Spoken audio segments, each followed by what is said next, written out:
Over the last few years, photo books have grown into a popular way to preserve and share pictures. Far more personalized than a standard photo album, photo books provide a way to collect images and to tell a story. Photo books can be found online or in the store in our kiosks. There are dozens of created templates to choose from that can make creating a photo book a snap. But what if you want something truly unique? How can you create your own, one-of-a-kind photo book? It's actually very easy if you have access to photo editing software like Photoshop, Photoshop Elements, PaintShop Pro, or any other image editing software. Before you begin, you need to get organized. Have your image files ready to go in a folder on your computer that you can locate easily. Next, if the book is to tell a story, have some page headlines and text typed out and ready to enter into the relevant pages. One of the best features about creating your own photo book is that you can choose the page backgrounds from your own photo collection, or by creating them in your software. For this demo, I've chosen a photo background, and you'll want to have 4 or 5 complementary background images ready and saved to the same folder as your photo book images. The first step is to create the background page. In this case, we're making an 8.5 by 11 photo book in landscape orientation. So we're setting it up as 11 by 8.5. We want 300 dpi for our resolution, and we're going to set a background color of white.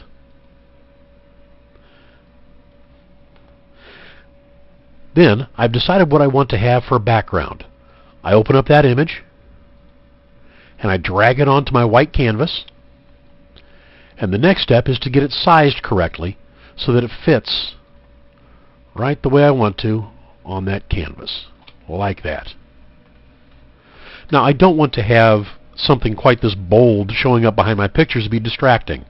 So I take the fill level, whoops,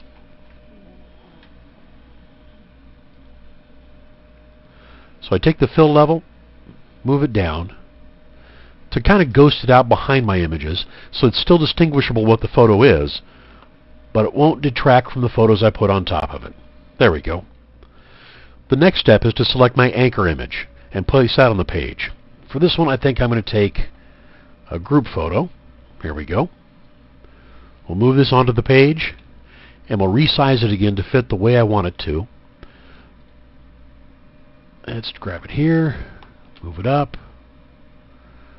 It can go a little bit bigger yet. It's the group portrait from this outing. There we go, and we save it. Now I take the rest of the images I want to place on the page. I bring them up, move them into place, and again go through the Edit, Resize. Let's make us a little skinnier in this picture. Nice thing about Photoshop, isn't it? We can take it, move it around, get it in the picture the way we want. That looks good. Set OK. We take the next picture and last, move it on, and again, just transform the size by scale until we get an image that looks just the way we want it to, like that. Okay, our photo page is starting to look pretty good, but it's kind of flat. So let's take care of that. What we're going to do is highlight one of the photo layers, and then go into Layers, Layer Style, and Drop Shadow.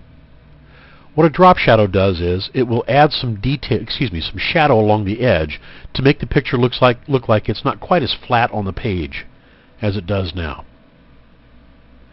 Give it something about like that. There we go. That looks good. We can check it out. Get nice shadow detail there. Good. Now we have 2 other layers, so all we have to do is copy the layer style, click on the next layer, and paste. The next layer, and paste. Now we have a page that has some dimension. One of the last things we want to do is add some text. Now, I don't know. I don't like having text that's just on a busy background like this. So I'm going to add a text box about like this. We'll take it, move it over a little bit. There. And since this was an anniversary, We're going to put 50th anniversary in.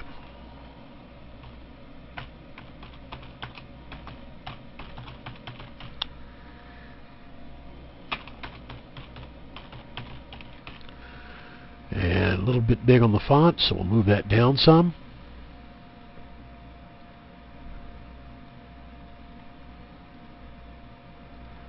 There we go. Confirm that. Maybe move it just a hair. There. We've got one page completed. That's it. It's not very complicated at all. A little planning in advance and a 20-page book can be created in about an hour of computer time. Once the pages are built, copy them to a memory card or thumb drive and you're ready to place your order. Now, we have to save this page, and this is an important tip. If your software allows you to save your page in all of these layers over here, go ahead and do so. File, Save As. For Photoshop, it's going to be a PSD. And we're going to give it a name that is the page name. Page 001. So we've saved it as a Photoshop file, so if something is wrong, I get back into it and adjust any one of these layers as I see fit. The next thing I do is I have to flatten it, the image, and save it again, Save As, and this time I need to make sure it's a JPEG, because JPEGs are what gets printed by the Photoshop. You hit Save, you're saving it to the desktop, and Save. There you go. Now, it's all of the page 1, page 2, page 3, and so on, JPEGs that you're going to take from the desktop where you've saved it, copy it to a thumb drive or to a memory card, and take it into the store to place the order. You can also, of course, place it online, but either way, your ordering process is going to be much faster. Your book is going to look much more dynamic and truly unique.